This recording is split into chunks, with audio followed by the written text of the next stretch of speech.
Hello guys, welcome to my YouTube channel. तो आज हम देखेंगे ऑल ओवर सूट की कटिंग, जो कि रेड कलर का सूट है। फ्रंट में इसके वर्क है और नीचे बॉर्डर दिया हुआ है। फ्रंट में जो वर्क है वो हमारा सेंटर में है, तो हम फ्रंट पार्ट को अलग करके डबल कर लेंगे और बैक पार्ट के बराबर में बैक पार्ट को पीछे से निकालने के लिए हम जितना घेरा है उतना डबल करके ले लेंगे और उसके बाद उसके ऊपर मार्किंग शुरू कर देंगे। तो ऑल ओवर सूट की कटिंग किस तरह से की जाती है आज मैं आपको दिखाऊंगी। एक एक कटिंग आपको सामने करके दिखाऊंगी आपको कि ऑल ओवर सूट हो तो उसमें हमें कटिंग किस तरह से करनी चाहिए।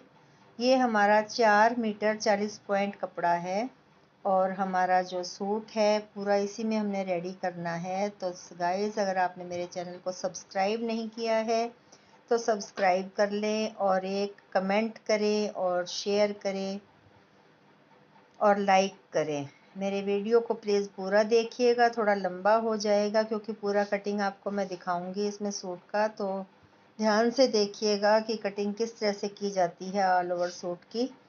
तो ये मैंने फ्रंट पार्ट के ऊपर मार्किंग कर ली है, शोल्डर ले लिया है, घेरे का नाप ले लिया है, हिप का साइज़ ले लिया है, कमर का ले लिया है और ऊपर ब्रेस्ट का साइज़ ले लिया है। और उसी के साथ मैंने मार्जिन लेते हुए और दोनों फ्रंट और बैक पार्ट की कटिंग कर दी है। तो यहाँ पर मैं नॉचेस लगा रही हूँ ताकि सिलते वक्त हमारा एक दूसरे के सामने कपड़ा सीध में आएगा तो हमें सिलने में आसानी होगी। और इस तरह से हमने सारी कटिंग करके शर्ट को उतार दिया है। जब हमारा ऑल ओवर सूट होता है तो इसमें हमारे सलवार का घेरा बहुत कम निकलता है। जब फ्रंट पार्ट में सेंटर में कढ़ाई होती है तो हमारा कपड़ा जो है वेस्ट बहुत ज़्यादा जाता है। तो इसलिए हम देखेंगे कि हम सलवार किस तरह से कटिंग करेंगे। अब शर्ट की दोनों लेंथ उतारने के बाद हम बाजू की लेंथ देखेंगे कहाँ से निकलती है। अगर साइड से जो कपड़ा निकला है उसमें निकलती है तो हम उसमें से निकालेंगे, नहीं तो हम सारे कपड़े के एक छोर से निकाल लेंगे लंबाई में। तो हम देखते हैं कि ये हमारे सलवार के यहाँ से गोडे निकलेंगे। तो पहले हम देखते हैं कि हमारा बाजू निकलता है कि नहीं। और ये हमारा पीछे जो कपड़ा बचा है वो है, तो हमने इसको डबल करके देख लिया है, हमारी सलवार की लंबाई नहीं निकल रही है। और बाजू के लिए कपड़ा भी वो जो पहले देखा था वो हमारा पूरा नहीं आ रहा है। तो हम यहाँ से बाजू की लंबाई की कटिंग कर लेंगे पहले इस तरह से मार्जिन लेते हुए, और जितनी हमारी लेंथ है वो कपड़ा हम अलग कर लेंगे। उसके बाद हम सलवार की बॉटम की कटिंग करेंगे। हम देखते हैं हमारी सलवार किस तरह से निकलती है, घेरा कितना निकलता है। तो ये देखिए, बाकी जो बचा हुआ कपड़ा है उसको मैंने डबल करके और सीधा कर लिया है। इस तरह से कपड़े को तय लगा करके रखते हुए हम कपड़े को सारे को सीधा कर लेंगे। और अब हम सलवार की लंबाई लेंगे, देखते हैं अगर इसमें म्यानी डलती है तो हम म्यानी डाल करके सलवार का घेरा बढ़ा देंगे। तो मैंने लंबाई ले ली है और पोंचे का निशान लगा लिया है। जो हमारा बाला निकलेगा उसके हिसाब से हमने जितना पोंचा लेना है उसका निशान लगा लिया है। अब आगे हम आसन की तरफ देखेंगे कि हमारा आसन निकालने के बाद हमारा पीछे जो कपड़ा है वो कितना बचता है, क्योंकि हमें अभी बेल्ट भी चाहिए और हमारी सलवार की दोनों कुंदों की लंबाई भी चाहिए और हमें सलवार सूट के लिए खर्चा भी चाहिए। पोंचे इसके हमने चौड़े बनाने हैं सलवार के, तो उसके लिए हमें कपड़े की ज़रूरत पड़ेगी पोंचा बनाने के लिए, नीचे जो हमारा कपड़ा लगेगा उसके लिए। तो यहाँ पर मैं देख रही हूँ कि हमारा जो म्यानी का कपड़ा है कहाँ से निकलता है, किस तरह से हम निकालेंगे। तो इस तरह से मैंने सबको तय करके कपड़े को लगा करके देख लिया है कि हमारी म्यानी यहाँ से निकलती है कि नहीं। तो इस तरह से हम म्यानी का आइडिया ले लेते हैं। ये हमारा कपड़ा जो है नहीं निकल रहा है क्योंकि हमें दोनों तरफ म्यानी चाहिए, फ्रंट और बैक पार्ट में। तो इस तरह से मैंने दूसरी तरफ की सलवार की लंबाई ले ली है और आगे का कपड़ा जो बचता है उसको मैंने नाप करके देख लिया है। तो ये देखिए, मैंने फर्श के ऊपर ही म्यानी का निशान ले लिया है कि हमें म्यानी के लिए कितना कपड़ा चाहिएगा। और इस तरह से वो निशान लेते हुए मैंने कुंदे के निशान पर निशान लगा दिया है। इसके बाद हम दूसरी साइड का कुंदा निकालेंगे, तो उसके लिए भी हमने लंबाई ले ली है और आसन की तरफ से जितना आसन इसका था उतना ही आसन लेते हुए हमने निशान लगा दिया है। इसके बाद हम जो गोडे हैं हमारे सलवार के जो निकालने हैं हम वो देखेंगे कि हमारे निकलते हैं कि नहीं। यहाँ से इस तरह से आप एक एक कपड़े को नाप करके कटाई करेंगे तो आपको समझ में आ जाएगा कि हमारा कपड़ा पूरा आता है कि नहीं। इस तरह से हमने सलवार की कटाई फिर कर ली है। ये देखिए निशान से निशान को मिलाते हुए हमने कुंदे दोनों साइड के निकाल लिए हैं, दोनों पैर के। अब यहाँ से मैंने कपड़ा काट के अलग कर दिया है और अब मैं देखती हूँ कि हमारा जो गोडा डालना है बाला सलवार में वो हमारा निकलता है कि नहीं यहाँ से। और हम दोनों बाले जो है उनकी लंबाई निकाल लेंगे। उसके बाद फिर हम आगे बेल्ट का कपड़ा देखेंगे।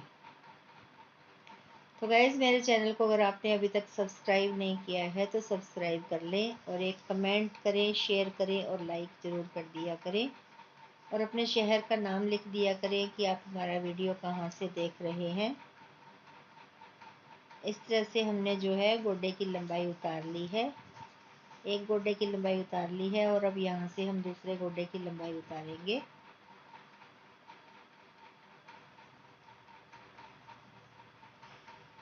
ये हमारे दोनों बाले निकल गए हैं। सलवार में जो सेंटर में कपड़ा डलता है वो हमने लंबाई निकाल ली है। जो हमारा बचा हुआ कपड़ा है उसमें से अब हम बेल्ट और म्यानी का जो हमने कपड़ा लगाना है उसके लिए उसको नाप करके उसकी कटाई कर लेंगे।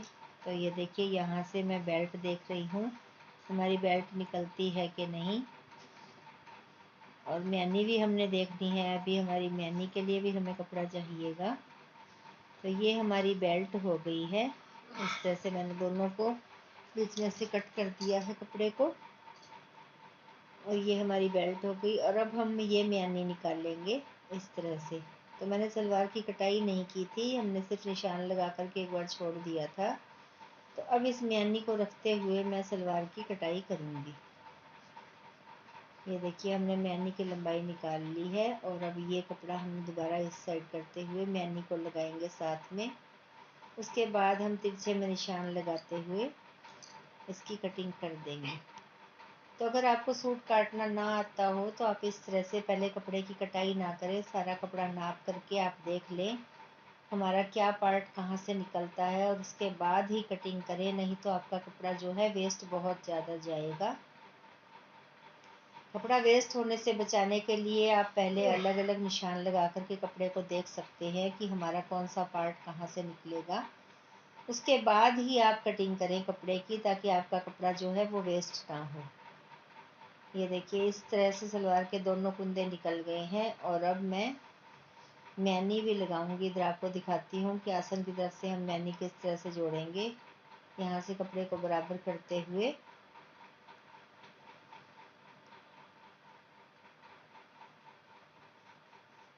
अब ये मैनी यहाँ पर लगा करके और हमने जितना आसन रखा है उस आसन की हम लंबाई कर देंगे।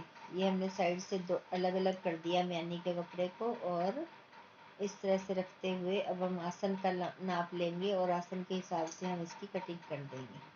तो ये हमारी सलवार की कटाई हो गई है।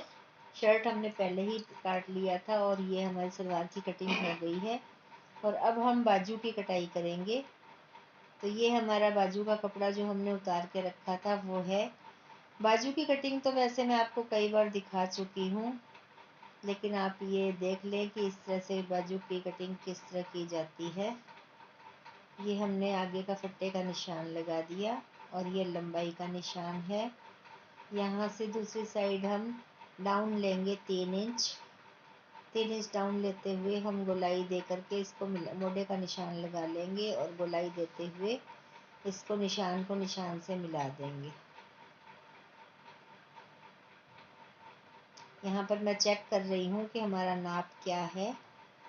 जो लिखा हुआ नाप है उस हिसाब से मैंने चेक करके इसको निशान लगाया है और जो 3 इंच डाउन लिया था उसके साथ निशान को मिलाते हुए मार्जिन रखते हुए उसके बाद निशान के बाद हम मार्जिन रखेंगे 1.25 इंच 1.5 इंच का। और इतना मार्जिन रखने के बाद हम इसकी कटिंग कर देंगे जहाँ हमने 3 इंच डाउन लिया है वहाँ तक। और उसके बाद हम इस साइड मोढ़े की भी कटिंग कर देंगे। तो ये हमारी बाजू कट के तैयार हो गई है। इस तरह से हमने सारे सूट की कटाई की है। तो आशा करती हूँ आपने अच्छी तरह से देख लिया होगा कि हमारा ऑल ओवर सूट किस तरह से कटता है। So thanks for watching.